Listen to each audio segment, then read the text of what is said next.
وصحبه أجمعين أما بعد فقد قال الله تعالى في القرآن المجيد والفرقان الحميد أعوذ بالله من الشيطان الرجيم بسم الله الرحمن الرحيم لقد كان لكم في رسول الله أسوة حسنة صدق الله العظيم وصدق رسوله النبي الكريم ونحن على ذلك من الشاهدين والشاكرين والحمد لله رب العالمين. میرے محترم بزرگوں اور عزیز ساتھیوں، ویسے تو دنیا میں ہر انسان پیارے آقا صلی اللہ علیہ وسلم سے محبت کا دعویٰ کرتا ہے. دنیا کے کسی کونے میں رہنے والا ہو، کسی خطے میں رہنے والا ہو، کہیں بھی رہنے والا ہو، اگر وہ ایمان والا ہے، اگر اس نے کلمہ طیبہ پڑھا ہے تو وہ یہ دعویٰ کرتا ہے کہ میں محمد عربی صلی اللہ علیہ وسلم سے محبت کرتا ہوں. مگر وہ اپنے اس دعوے میں کتنا سچا ہے، کتنا اچھا ہے، اس کو پرکھنا چاہے، اس کو دیکھنا چاہے تو اس کے لیے ضروری یہ ہے کہ ہم اس کو اتباع سنت کی کسوٹی پر رکھیں. اتباع سنت کی کسوٹی پر رکھ کر جانچیں کہ وہ اپنے دعوے میں کتنا سچا ہے. رسول اللہ صلی اللہ علیہ وسلم کی زندگی میں جو آپ کی جو سنتیں ہیں، اگر وہ تمام سنتیں اس بندے کی زندگی میں موجود ہے تو یقیناً وہ بندہ اپنے قول میں، اپنے فعل میں، اپنی باتوں میں جو ہے یقیناً سچا ہے. اور اگر اس کی زندگی میں، اس کی عملی زندگی کے اندر، صرف باتوں میں نہیں، اگر عملی زندگی میں اس کے اندر یہ ہے کہ وہ آپ کی ایک ایک سنت پر عمل کرتا ہے تو یقیناً وہ پکا سچا مومن ہے، ورنہ اس کی یہ بات، اس کا یہ قول جھوٹ پر مبنی ہے.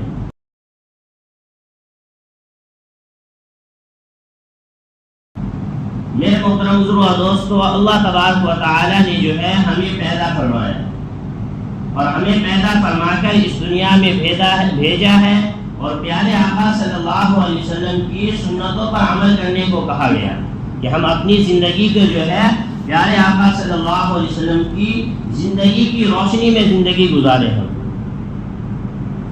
اور اس کے لیے اگر کوئی شخص یہ چاہے کہ ہم اللہ تعالیٰ کو راضی کرنا چاہے، اللہ کو اپنا محبوب بنانا چاہے یا اللہ ہمارا محبوب بن جائے تو اس کے لیے سب سے آسان نسخہ یہ بتایا. قرآن کریم کے اندر ارشاد ہے، سورہ آل عمران میں ہے، قُلْ إِن كُنتُمْ تُحِبُّونَ اللَّهَ. اے نبی پاک صلی اللہ علیہ وسلم آپ فرما دیجئے، آپ کہہ دیجئے کہ اگر یہ تم چاہتے ہو کہ اللہ تعالیٰ تم سے محبت رکھے، تمہیں اپنا بنائے، فَاتَّبِعُونِی، تم میری اطاعت کرو، میرے نقش قدم پر چلو، میری سنتوں کے مطابق زندگی گزارو، یحببکم اللہ، اللہ تعالیٰ تم سے محبت فرمائیں گے. تو اس لیے اگر کوئی شخص یہ چاہے کہ ہم اللہ کے محبوب بن جائے تو اس کے لیے ضروری ہے کہ وہ اپنی زندگی کو جو ہے پیارے آقا صلی اللہ علیہ وسلم کی زندگی کے مطابق زندگی گزارے. اس آیت مبارکہ سے یہی بات سامنے آتی ہے کہ اگر کوئی شخص اللہ کا محبوب بننا چاہے تو اس کو چاہیے کہ نبی کی اطاعت کرے، اتباع سنت کے مطابق زندگی گزارے. عام طور پر آپ نے دیکھا ہوگا کہ جب ہم نماز پڑھنے کے لیے آتے ہیں تو اس میں ایک امام ہوتا ہے، باقی سارے مقتدی ہوتے ہیں. اب ظاہر سی بات ہے کہ اگر آپ امام کی اقتداء میں نماز پڑھ رہے ہیں تو جو امام کرے گا آپ کو وہی کرنا پڑے گا. امام نے قیام کیا تو آپ کو قیام کرنا ہے، امام نے رکوع کیا آپ کو رکوع کرنا ہے، امام نے سجدہ کیا آپ کو سجدہ کرنا ہے، امام تشہد میں بیٹھا ہے آپ کو تشہد میں بیٹھنا ہے. گویا کہ آپ کو امام کے ہر ایک ایک چیز میں اقتداء کرنی ہوگی، تب آپ کی نماز قابل قبول ہے. اب کوئی شخص اگر امام نماز کے لیے کھڑا ہے، امام قیام میں ہے، کوئی شخص رکوع میں چلا جائے، امام رکوع میں جائے، کوئی سجدے میں چلا جائے تو اس کی نماز معتبر نہیں، اس کی نماز ہی نہیں ہوگی، کیونکہ اس نے امام کی اقتداء ہی نہیں کی ہے. اور جس نے امام کی اقتداء نہیں کی تو اس کی نماز بالکل بھی نہیں ہونی. ایک بات دوسری نماز کے اندر امام کی اقتداء کے ساتھ امام کی منشا کے بارے میں بھی جاننا ضروری ہے۔ ایک لفظ کہا جاتا ہے نماز کے اندر، ایک تکبیر پڑھی جاتی ہے اللہ اکبر، یہ ہر رکن میں آتا ہے۔ آپ تکبیر قیام میں کھڑے ہو وہاں بھی یہ تکبیر پڑھی جاتی ہے، آپ رکوع کے لیے جھکے اس میں بھی اللہ اکبر ہے، سجدے میں جائے پھر بھی اللہ اکبر ہے، سجدے سے اٹھ کر بیٹھے پھر بھی اللہ اکبر ہے، دوبارہ سجدے میں جائے پھر بھی اللہ اکبر۔ اب امام یہ تکبیریں کہتا ہے، لیکن آنے والے مقتدی کو، جو مقتدی نماز میں امام کے ساتھ شامل ہے، انہیں پتہ ہوتا ہے، حالانکہ یہ لفظ ایک ہی ہے، ہر رکن میں یہی لفظ کہا جا رہا ہے اور لفظ ایک ہی ہے، لیکن نماز پڑھنے والے کو یہ معلوم ہوتا ہے کہ اب امام نے جو اللہ اکبر کہا ہے اس کی منشا کیا ہے، رکوع کی تکبیر کہی ہے یا سجدے کی تکبیر کہی ہے۔ امام نے ابھی جو اللہ اکبر کہا ہے یہ تشہد میں بیٹھنے کے لیے کہا ہے یا سیدھا کھڑا ہونے کے لیے کہا؟ تو معلوم یہ ہوا کہ اگر ہم نماز پڑھیں تو نماز میں صرف امام کی اقتداء ہی ضروری نہیں ہے، اس کی منشا کو بھی جاننا ضروری ہے۔ بعض مرتبہ آپ نے دیکھا ہوگا، بعض مرتبہ ہمارے ذہن میں آتا ہے، کتنے حضرات ایسے آ جاتے ہیں جو نماز کے لیے آتے ہیں دل و دماغ سے نہیں آتے، جسم یہاں ہوتا ہے دل و دماغ کہیں اور ہوتا ہے۔ اس کا یہ نظر آتا ہے کہ ہم جب نماز پڑھتے ہیں امام سجدے میں گیا، امام سجدے میں جانے کے بعد اللہ اکبر کہہ کے کھڑا ہو جاتے ہیں، امام کھڑے ہو جاتے ہیں اور وہ اچانک بیٹھ جاتے ہیں پھر کھڑے ہوتے ہیں۔ یہ اسی لیے ہوتا ہے کہ امام کی منشا کو نہ جاننے کی وجہ سے۔ تو اسی لیے نماز کے اندر جو ہے امام کی اقتداء بھی ضروری ہے، امام کی منشا بھی ضروری ہے۔ اگر ہم ان دونوں چیزوں کو جان کر نماز پڑھیں گے تو ہماری نماز صحیح ہوگی، ہماری نماز قبول ہوگی انشاءاللہ۔ ورنہ اگر ہم نے امام سے ہٹ کر اپنی نماز پڑھی ہے، امام کسی رکن میں ہے، ہم نے کسی رکن میں نماز پڑھی، تو ہماری نماز قبول نہیں ہوگی۔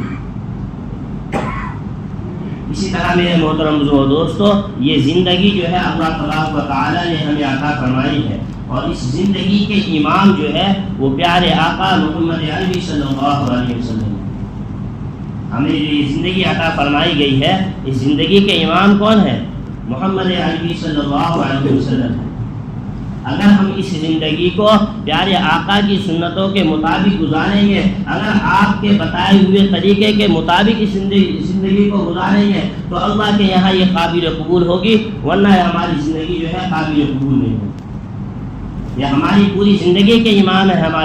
ہمارے نبی نے ہم انسان کے ایک ایک زندگی کو جینے کا طریقہ بتایا ہے کہ انسان کو سونا کیسے ہے، سوئے تو اس کا طریقہ کیا ہے، اٹھے تو اس کا طریقہ کیا ہے، کھائے تو اس کا طریقہ کیا ہے، پیے تو اس کا طریقہ کیا ہے، چلنا کیسے ہے، بیٹھنا کیسے ہے، مسجد میں کیسے آنا ہے، مسجد میں کیسے بیٹھنا ہے، مسجد سے نکلنا ہے تو کس طریقے سے نکلنا ہے۔ آپ نے گویا کہ زندگی کے ایک ایک شعبے کا جو ہے طریقہ بتا رکھا ہے۔ کوئی ایسا طریقہ، کوئی ایسا رکن نہیں ہے جو آپ علیہ السلام نے اپنی زندگی میں ہمیں بتایا ہو۔ ہمیں کسی دوسرے کو آئیڈیل نمونہ ماننے کی ضرورت ہی نہیں ہے۔ کوئی ایسا طریقہ نہیں ہے جو آپ نے ہمیں بتایا نہ ہو زندگی کیسے گزارنی ہے۔ آپ نے بتایا ہے کہ اگر آپ کے سر پہ والدین کا سایہ ہے تو زندگی کیسے گزارنی ہے، آپ یتیم ہو گئے ہیں تو کیسے زندگی گزارنی ہے، آپ اگر نوجوانی کی عمر میں ہیں، شباب کی عمر میں ہیں تو آپ کو زندگی کس طریقے سے گزارنی ہے، اپنا خیال کیسے رکھنا ہے، اپنا بوجھ دوسروں پر کیسے نہیں ڈالنا ہے، یہ بھی ہمارے نبی نے بتایا۔ اگر آپ شادی شدہ کی زندگی میں ہیں تو وہ زندگی کیسے گزارنی ہے، اگر آپ کسی بیوہ کے ساتھ شادی کرتے ہیں تو زندگی کیسے گزارنی ہے، اگر آپ کسی کنواری لڑکی سے شادی کرتے ہیں تو اس کے ساتھ زندگی کیسے گزارنی ہے، اللہ کے احکام کو کیسے پورا کرنا ہے، ہمیں دن و رات میں کیسے اللہ کی عبادت کرنی ہے، اللہ کو ناراض کرنے والے ناعمال کیسے کرنے ہیں، یہ تمام کا تمام ہمارے نبی نے بتایا۔ کوئی ایسا رکن نہیں ہے، کوئی ایسی بات نہیں ہے جو ہمارے نبی نے بتا کر نہ گیا ہو۔ ہمارے نبی نے ہر ایک ایک چیز ہمیں بتا کر گئی، بس ضروری یہ ہے کہ ہم ان تمام باتوں پہ عمل کرنے والے بنیں۔ کمی اس چیز کی ہے۔ اس لیے میرے محترم دوستو، اگر ہم چاہیں کہ ہماری زندگی اچھی ہو جائے تو ہم اس زندگی کو اللہ کے پیارے حبیب صلی اللہ علیہ وسلم کے بتائے ہوئے طریقے کے مطابق گزاریں گے تو یہ زندگی اللہ کے یہاں قابل قبول ہوگی۔ اللہ اس زندگی پر ہمیں کل قیامت کے دن نیکیوں کا ثواب عطا فرمائیں گے، جنت کا صلہ عطا فرمائیں گے، ورنہ یہ زندگی قابل قبول نہیں ہے۔ اگر آپ من مرضی کی زندگی گزاریں گے تو یہ کسی کام کی نہیں ہوگی۔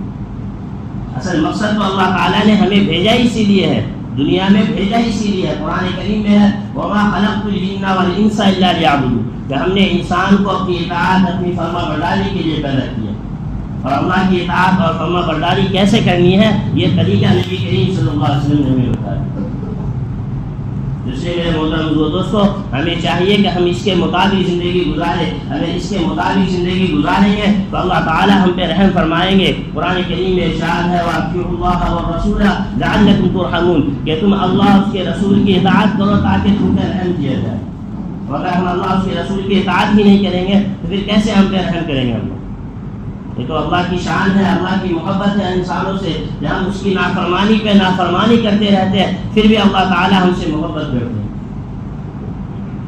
اس لیے میرے محترم دوستو ہمیں زندگی نبی کے طریقے کے مطابق گزارنی ہے. قرآن کریم میں دوسری جگہ ارشاد ہے وَمَا آتَاكُمُ الرَّسُولُ فَخُذُوهُ کہ پیارے آقا صلی اللہ علیہ وسلم آپ کو جو کچھ عطا فرمائے اس کو لے لو. وَمَا نَهَاكُمْ عَنْهُ فَانْتَهُوا وَاتَّقُوا اللَّهَ اور جن کاموں سے جن باتوں سے میرے نبی آپ کو روکے اس سے رک جاؤ. تو یہی زندگی گزارنے کا اصل طریقہ ہے کہ ہم آپ کے بتائے ہوئے طریقے کے مطابق زندگی کو گزاریں. آپ نے جن جن کاموں سے منع کیا ہے ان کاموں سے رکتے جائیں. آپ نے اللہ کے احکام کو بتایا کہ نماز پڑھنی ہے تو ہمیں نماز پڑھنی ہے, ہمیں جو ہے حلال رزق کمانا ہے تو حلال طریقے سے کمانا ہے. آپ نے منع فرمایا کہ حرام طریقے سے مال نہ کماؤ, سود نہ کماؤ, جھوٹ نہ بولو. ان تمام کاموں سے رکیں گے یہ اللہ اس کے رسول کے مطابق زندگی ہوگی. اگر ایسی زندگی گزاریں گے تو قابل قبول زندگی ہے, ورنہ کوئی قابل قبول زندگی نہیں. اس کے علاوہ بھی اور بھی بہت سی آیات میں اللہ تبارک و تعالیٰ نے اپنے رسول کی اطاعت و فرما برداری کا حکم دیا ہے کہ میری یہ تمام زندگی کو جو ہے اپنی ساری زندگی پیدا ہونے سے لے کر اپنی وفات کے وقت تک جو ہے اپنی ساری زندگی کو میرے نبی کے طریقے کے مطابق گزاروں. ایک حدیث میں آتا ہے حضرت ابو ہریرہ رضی اللہ عنہ راوی ہے, حضور پاک صلی اللہ علیہ وسلم نے ارشاد فرمایا کہ میرا ہر امتی جنت میں داخل ہوگا, ہر امتی جنت میں جائے گا, لیکن وہ شخص جنت میں داخل نہیں ہوگا جس نے انکار کیا ہوگا.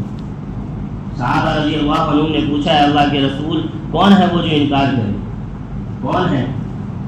آپ علیہ السلام نے ارشاد فرمایا کہ جس نے میری سنت کو زندہ کیا, جس نے مجھ سے محبت کی وہ میرے ساتھ جنت میں داخل ہوگا, اور جس نے میری نافرمانی کی میری اطاعت نہیں کی اس کا وہ جس نے میری نافرمانی کی میری اطاعت نہیں کی تو اس نے گویا کہ انکار کیا. اور جس نے آپ علیہ السلام کا انکار کیا تو اس کا یقینی بات ہے کہ وہ اس کا ٹھکانہ جہنم میں ہو. اور ماننے والی بات یہی ہے کہ ہم صرف نماز پڑھ لیں, نماز کا ٹائم آیا صرف نماز پڑھ لیں تو یہ ماننے والی بات نہیں, بلکہ ہمیں ساری زندگی اپنے دن و رات کے 24 گھنٹے جو ہے وہ اللہ اس کے رسول کے مطابق گزاریں گے, یہ ماننے والی بات ہے. اگر پوری زندگی اللہ اس کے رسول کے مطابق گزاریں گے تب ہم اللہ تعالیٰ کے بتائے ہوئے طریقے کے مطابق زندگی گزارنے والے بنیں گے. اس لیے ہمیں چاہیے کہ اپنی زندگی کو اسی طریقے پر گزارنے کی کوشش کریں. ایک دوسری حدیث میں آتا ہے حضرت انس رضی اللہ عنہ خادم رسول ہیں, 10 سال حضور صلی اللہ علیہ وسلم کی خدمت میں رہے ہیں. جب آپ علیہ السلام مکہ مکرمہ سے ہجرت کر کے مدینہ کی طرف مدینہ منورہ تشریف لے گئے, اس وقت حضرت انس کی والدہ نے آپ کے پاس آ کر آپ کو یہ کہا, آپ کے سامنے عرض کیا کہ اللہ کے رسول یہ چھوٹا سا انس ہے, میں اسے آپ کی خدمت کے لیے وقف کر دیتی ہوں, یہ آپ کی خدمت کے لیے وقف ہے. اس کے بعد فرمایا کہ اس دن سے لے کر آپ کی آخری زندگی تک, آپ کے اس دنیا سے پردہ فرمانے تک حضرت انس آپ کی خدمت میں رہے. حضرت انس رضی اللہ عنہ کو حضور اکرم صلی اللہ علیہ وسلم کی شفقت و محبت کا 10 سال کا تجربہ رہا. اس لیے آپ علیہ السلام کبھی کبھی فرمایا کرتے تھے اے میرے پیارے بیٹے, اس لفظ سے کبھی کبھی مخاطب کیا کرتے تھے حضرت انس کو. ایک مرتبہ آپ علیہ السلام نے فرمایا اے میرے پیارے بیٹے, اگر تو اس بات پر قادر ہے کہ تو اپنے دن و رات اس حالت میں کرے کہ تیرے دل میں کسی کے لیے کھوٹ نہ ہو, کسی کے لیے کینہ نہ ہو, کسی کے لیے بغض نہ ہو, اپنے دل میں کسی کے لیے دشمنی نہ ہو, تو ایسا کر لیا کرو. کیا کہا؟ ایسا کر لیا کرو, اس لیے کہ یہ میری سنت ہے. اب بتائیں ہم میں سے ایسے کو کتنے شخص ہیں جو ایسے کام کرتے ہیں, کسی کے لیے دل میں کھوٹ نہیں رکھتے, کسی کے لیے کینہ نہیں رکھتے, کسی کے لیے دل میں بغض نہیں رکھتے, کسی شخص نے ہم نے کوئی کام کہا، اگر اس نے کوئی بات کہی، اگر ہمیں پسند نہیں آئی تو ہم اس کے لیے دل میں عداوت رکھ لیتے، اس نے میری بات نہیں مانی۔ کسی سے مشورہ لیا، آپ نے مشورہ لیا، سامنے والے کو نہیں پسند آیا، اس نے دوسرے سے مشورہ لے لیا، اس کی بات سمجھ میں آ گئی تو ہم دل میں عداوت لے لیتے، اس نے میرا مشورہ قبول نہیں کیا۔ آپ کو بڑا مان کر، آپ کو بہتر مان کر، آپ کو جو ہے اپنا بہتر مان کر، رہبر مان کر آپ سے مشورہ لیا، ہو سکتا ہے آپ نے اپنی بات سمجھائی ہو، سامنے والے کو سمجھ نہ آ پائی ہو، اس لیے اس نے کسی دوسرے سے مشورہ لے لیا۔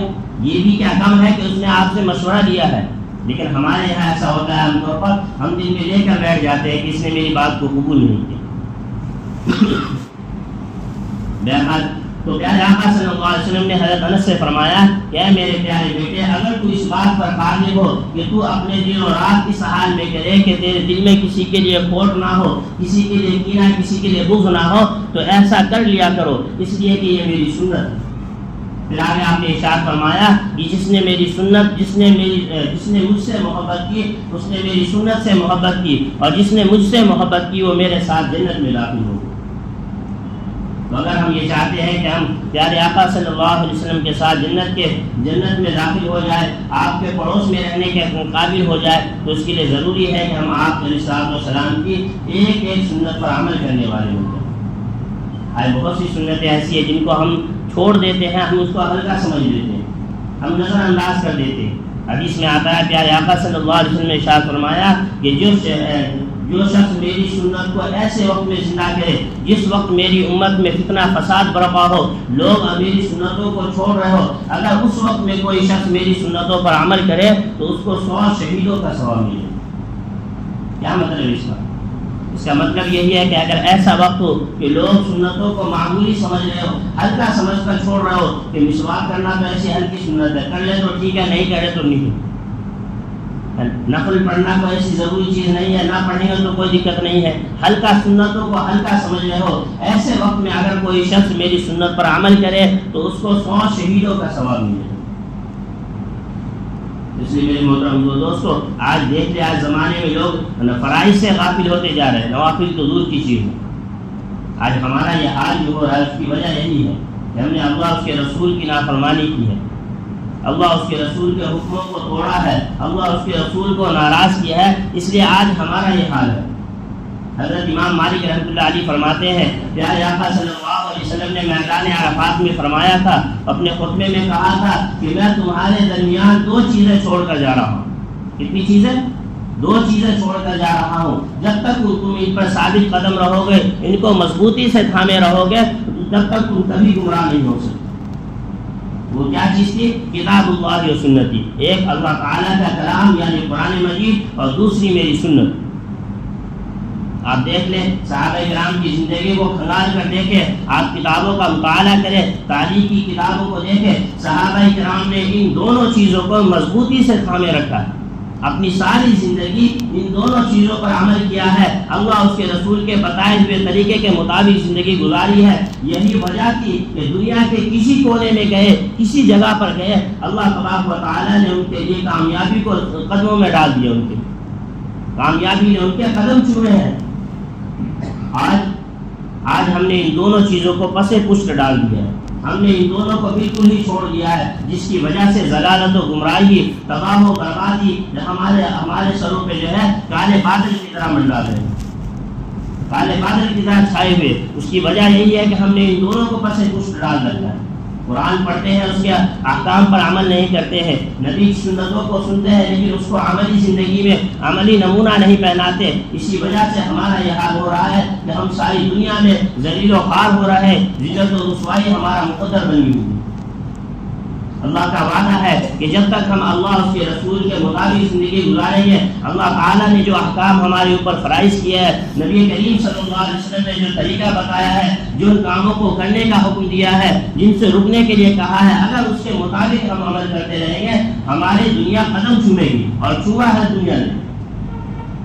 جب تک صحابہ کرام، آپ تاریخ کی کتابوں کو اٹھا کر دیکھیں، جب تک مسلمانوں نے اللہ اس کے رسول کے مطابق زندگی گزاری ہے، ساری دنیا ان کے قدموں میں پڑی ہوئی ہے۔ آج مسلمانوں کی تعداد میں کمی نہیں ہے، لیکن آج دیکھیں ساری دنیا کے اندر مسلمانوں کا یہ حال ہے۔ اس کی وجہ یہ ہے کہ ہم نے جو ہے ان دونوں چیزوں کو چھوڑ دیا. نہ ہم اللہ کی ناراضگی کی فکر کرتے ہیں کہ اللہ ہم سے ناراض ہے، اور نہ ہی محمد عربی صلی اللہ علیہ وسلم کی سنتوں کو اپنانے کے لیے تیار ہیں. بس زندگی گزر رہی ہے تو گزار رہے ہیں، دوسرے کے طریقوں کو اپنانے کو تیار ہیں، دوسروں کو آئیڈیل اور نمونہ بنا رہے ہیں کہ ہمیں اس فلمی اداکار کی طرح بننا ہے، اس کرکٹر کی طرح ہمیں بننا ہے، لیکن ہم محمد عربی صلی اللہ علیہ وسلم کی طرح بننے کو تیار نہیں. ہم محمد عربی صلی اللہ علیہ وسلم کو اپنا آئیڈیل بنانے کو تیار نہیں ہیں. اسی وجہ سے ہم اس پستی کے حال میں زندگی گزار رہے ہیں. اگر ہم آج بھی اپنی زندگی کو محمد عربی صلی اللہ علیہ وسلم کے بتائے ہوئے طریقے کے مطابق زندگی گزارنے لگے، آج بھی دنیا ہمارے قدم چومنے کو تیار ہے. اور اللہ کا وعدہ ہے کہ جب تک ہم اللہ اس کے رسول کے مطابق زندگی گزاریں گے، اللہ ہمیں سرخرو رکھیں گے، اللہ ہمیں سربلند رکھیں گے. اگر ہم نے اس کو اللہ کی اور اس کے رسول کی نافرمانی کی، اللہ ہمیں ختم کر کر دوسروں کو ہماری جگہ دے گا. ہمیں اللہ کی ضرورت ہے، اللہ کو ہماری ضرورت نہیں ہے کوئی. اللہ نے نہ جانے ہمارے جیسے کیسے کیسے بنا کر مٹا دیے. کوئی انسان اس خیال میں ہو، اس غلط فہمی میں آ جائے کہ ہم سے اتنا بڑا دین کا کام ہو رہا ہے، یا ہماری وجہ سے اتنے غریبوں کا پیٹ پڑ رہا ہے، یا ہماری وجہ سے اتنوں کا کارخانہ چل رہا ہے. ساری غلط فہمی لوگوں کی زندگی میں. اربوں خربوں انسان ایسے گزرے ہیں دنیا کے اندر. جب سے یہ دنیا بنی ہے اللہ نے ایسے ہزاروں لاکھوں بنائے اور مٹا دیے، اور آگے بھی بناتا رہے گا. ہمیں اللہ کی ضرورت ہے، ہمیں اللہ کی محبت چاہیے، ہمیں اللہ سے جنت لینی ہے، ہمیں جنت میں داخل ہونا ہے. اللہ تعالیٰ کو ہماری کوئی ضرورت نہیں ہے. اس کی عبادت کے لیے کروڑوں فرشتے پیدا کیے اللہ تعالیٰ نے جو اس کی عبادت میں لگے ہوئے. اس کو کیا ضرورت ہے ہماری؟ اگر ساری دنیا کے انسان مل کر اللہ تعالیٰ کی حمد و ثنا کرنے کے لیے بیٹھ جائے، اس کی شان میں ایک ذرہ برابر اضافہ نہیں ہو سکتا. ساری دنیا کے انسان اللہ کو چھوڑ دے، اللہ کرنا چھوڑ دے، اس کی نافرمانی میں لگ جائے، پھر بھی اس کی شان میں ذرہ برابر کمی نہیں آ سکتی. اللہ کو اس کی کوئی ضرورت نہیں ہے. ہمیں اللہ کی ضرورت ہے، ہمیں اللہ کو اپنانے کی ضرورت ہے. نبی کریم صلی اللہ علیہ وسلم کے بتائے ہوئے طریقے کے مطابق زندگی گزارنے کی ضرورت ہے. اس لیے میرے محترم دوستو، ہمیں چاہیے کہ ہم آپ علیہ السلام کی سنتوں کے مطابق زندگی گزاریں. اگر گزاریں گے تو ہمارا بیڑا پار ہوگا، ورنہ ہم جو ہے تباہی اور بربادی کے سمندر میں ڈوب جائیں گے. امام مالک رحمۃ اللہ علیہ فرماتے ہیں کہ حضور پاک صلی اللہ علیہ وسلم کی سنتوں کی مثال حضرت نوح علیہ السلام کی کشتی کی طرح ہے. کیسی مثال؟ حضرت نوح علیہ السلام کی کشتی کی طرح ہے کہ جو شخص اس میں سوار ہو گیا وہ بچ گیا، اور جس نے اعراض کیا، جس نے انکار کیا، جو اس کے اندر سوار نہیں ہوا وہ ڈوب کر خراب ہو گیا. بالکل یہی مثال نبی کریم صلی اللہ علیہ وسلم کی سنتوں کی ہے. جس نے اپنی عملی زندگی میں اس کو اپنایا، اپنی زندگی میں اس کو اپناتے ہوئے اس پر عمل کیا، وہ اللہ تعالیٰ کے یہاں قابل قبول ہو گیا، اس کا بیڑا پار ہو گیا، اس نے نجات حاصل کر لی. اور جس نے نہیں اپنی زندگی میں پیارے آقا کی سنتوں کو اپنایا وہ تباہ و برباد ہو جائے گا، وہ ہلاک ہو جائے گا. اس نے اپنی زندگی میں جو ہے پیارے نبی کی سنتوں کو ضرور اپنائے. اس کے بغیر کوئی چارہ نہیں ہے. ہم اگر نہیں اپنائیں گے تو ہمارا ہی نقصان ہے، ہمارا ہی جو ہے بیڑا غرق ہوگا، کسی کا نہیں ہوگا. حضرت جنید بغدادی رحمۃ اللہ علیہ فرماتے ہیں اللہ تبارک و تعالیٰ تک پہنچنے کے جو ہے بہت سارے دروازے ہیں، ایک نہیں بہت سارے دروازے ہیں، لیکن اللہ تبارک و تعالیٰ نے مخلوق پر جو ہے اب سارے دروازے بند کر دیے. اس تک پہنچنے کا صرف ایک راستہ رہ گیا. بہت سارے دروازوں میں اللہ نے سارے دروازے بند کر دیے. اب کوئی راستہ نہیں ہے اس تک پہنچنے کا سوائے ایک راستے کے، اور وہ ہے پیارے آقا صلی اللہ علیہ وسلم کے بتائے ہوئے طریقے کے مطابق زندگی گزارنا. تو اگر ہم پیارے آقا کے بتائے ہوئے طریقے کے مطابق زندگی نہیں گزاریں گے تو ہمارا نہ کوئی اعمال قبول ہے، نہ کوئی چیز قابل قبول ہوگی. اللہ کے یہاں ہم دھتکار کیے جائیں گے، ہماری زندگی کا بیڑا غرق ہو جائے گا. اس لیے اپنی زندگی کو جو ہے ہم سوچیں کہ ہماری زندگی میں کیا چیز ایسی ہے جو ہم شریعت کے مطابق نہیں کر رہے. ہمارا کھانا کیسا ہے، ہمارا پینا کیسا ہے. ہم کھانے پینے بیٹھتے ہیں، چلنے میں، بات کرنے میں، ہے نا، لوگوں سے ملاقات کرنے میں، اپنے معاملات میں، کاروبار میں، ہر ایک چیز کو جو ہے شریعت کے مطابق کرنے کی کوشش کریں. اگر کریں گے تو انشاءاللہ ہمارے پاس جو ہے یہ کہنے کو ہوگا کہ ہم نے جو ہے اللہ، دیکھیے یہ ظاہر سی بات ہے، ہم انسان ہیں، ہم سے خطا ہونا لازمی طور پر ضروری ہے. کوئی انسان ایسا دنیا میں نہیں ہے جو یہ کہہ سکے انبیاء کے علاوہ کہ جس سے خطا نہ ہوئی، لیکن اللہ تعالیٰ نے جو ہے ہمیں ایک ذریعہ دیا ہے کہ ہم توبہ کے ذریعے اللہ تعالیٰ سے اس گناہ کو معاف کرا سکیں، ایک چیز۔ دوسری کہ ہم کوشش کرتے رہے صحیح کام نیک کام کرنے کی، دونوں چیزیں ضروری ہیں۔ صرف اس غلط فہمی میں اس گمان میں بیٹھ جائے کہ اللہ تعالیٰ بڑا رحیم ہے، بڑا غفور الرحیم ہے، اللہ ہمارے گناہوں کو معاف کر دے گا، ایسا نہیں ہے۔ یقیناً اس میں کوئی شک نہیں ہے، کوئی دہرائی نہیں ہے کہ اللہ غفور الرحیم ہے، رحم کرنے والا ہے، لیکن اللہ تبارک و تعالیٰ قہار بھی ہے، جلال بھی ہے۔ تو اسی لیے اس چیز کے غلط فہمی میں نہ رہے کہ ہم جو بھی زندگی میں من مالی مرضی گزار لیں، اللہ تعالیٰ سے توبہ کر لیں گے، اللہ معاف کر دے، معاف کر دیں گے، بلکہ ہمیں کوشش بھی کرتے رہنا ہوگا گناہوں سے بچنے کی، کہ ہم گناہوں سے بچتے رہے، پھر اللہ تعالیٰ سے مانگتے رہے، یا اللہ ہمارے بس میں جو تھا، ہمارے اندر جو طاقت تھی، ہمیں آپ نے جتنی طاقت و قوت دی تھی اس کے مطابق ہم نے کوشش کی، اب اگر ہم سے کوئی خطا ہو گئی ہو، اس میں کوئی غلطی ہو گئی ہو تو اپنے فضل و کرم سے اسے معاف فرما کر ہم نے جو عبادتیں کی ہے یا جو طریقہ ہم نے پیارے آقا صلی اللہ علیہ وسلم کے مطابق گزارنے کی کوشش کی ہے، اس میں جو کمی کوتاہی رہ گئی ہو اس کو معاف فرما دیں، یہ ہے اصل طریقہ۔ اس لیے ان دونوں چیزوں کو یاد رکھیں، اللہ تعالیٰ سے دعا کرتے رہے کہ اللہ تعالیٰ ہمیں جو ہے نبی پاک صلی اللہ علیہ وسلم کی زندگی کو نمونہ بنا کر اس کے مطابق زندگی گزارنے کی توفیق عطا فرمائے۔